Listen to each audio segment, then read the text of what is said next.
Michael, okay, I have to know, this is a personal question. Oh. What is in your front yard? Besides flowers that aren't planted yet, in spring, I love the color, and I'd say that's about it. I mean, not much. Yeah. Well, have you ever thought about turning your front yard into a gallery space?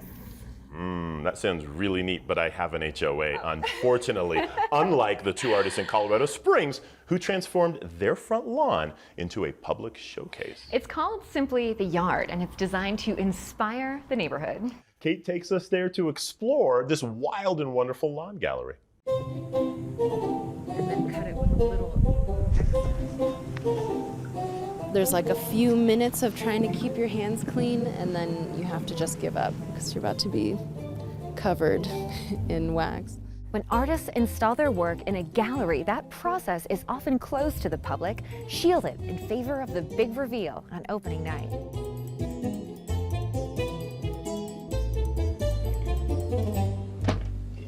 Here, in a small front yard in Colorado Springs, the techniques of artists like Marcia Mack are on full display. And like all the neighbors walking by, like as we've been installing, are really sweet and really engaged, and often, you know, asking questions and just saying hi and coming over to see what we're doing.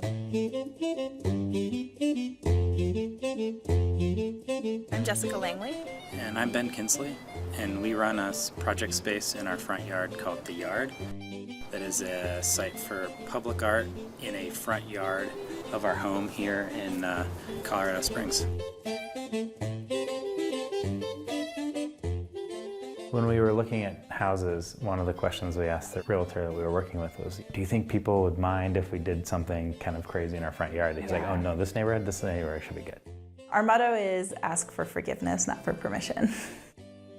Oh my gosh, yeah, so I'm not really a cold weather person, and so... On this January morning, Denver artist Marcia Mack, Jessica, and Ben construct two rope and wax sculptures suspended from the trees. It's a celebration of Marcia's Asian heritage. Pocky is an imported Asian confection. It's from Japan, and it comes in a variety of flavors. It's a thin, crispy biscuit stick dipped in the candy coating. Strawberry Pocky was one of my favorite childhood candies. And so for me, it's kind of this symbol of my first recognition of my cultural heritage. These have taken imagery from Strawberry Pocky boxes and really abstracted it and pushed it. I mean, if we were to overload it with that scent, I don't know if that would necessarily be a problem. Marcia scented and flavored the wax that represents the candied strawberry coating.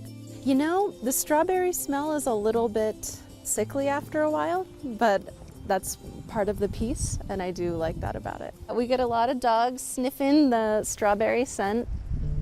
It's a totally different set of circumstances that you have to work with as an artist, working outside. Something has to live outside for 3 months, rain or shine, wind or snow. It's a really unusual space and a unique challenge. I'm very much used to a white-walled gallery, and a lot of my materials and like presentation techniques rely on that controlled kind of sterile space where you have a neutral viewing zone. And so I think when people come into the gallery space, they have certain expectations or they have certain reservations. I think there's an interesting opportunity to change that conversation. Also, unlike your typical white-walled gallery, there's no explanation for the work on site. I like people coming up with their own explanations for things a lot, because I think that involves the kind of creative mind in a way that's, if it was a plaque and it's art, it's almost like too easy of an answer. I think some of our neighbors are also really happy that something weird is happening. Claire was very excited when she came home that day and was like, oh my gosh, you wouldn't believe what's happening. I'm the next block over. You can tick off the 5 accepted uses of a front yard. I think it's just such a lovely way to accomplish that kind of changing of someone's perception. I just think it's really exciting, and it's kind of this feral art, it's unexpected, and in that way I think it has more power to be more affective, like effective with an A. How many people have, an art installation going in across the street every couple of months? I find it really stimulating, I really like it. And I think it's a real plus in the neighborhood. the experience that people have when they live with art or work with art or experience it daily, your relationship to that thing changes over time. And so I think the way people walk their dogs every day or they walk by every day and they see these pieces over and over and over again is a really valuable way of experiencing art that you don't get if you just go to the museum one time. I think it just really gets to the point of what so many of us talk about when we're trying to make art these days, like the ability to reach audiences or start conversations. Like everybody says that, but what does it really mean? It's unique here because that will actually happen, and it's already happening in that casual way between neighbors that they say is, you know, the best way to actually spread knowledge. It is so awesome to have Jessica and Ben in our own backyard in Colorado Springs, or front yard, as it were.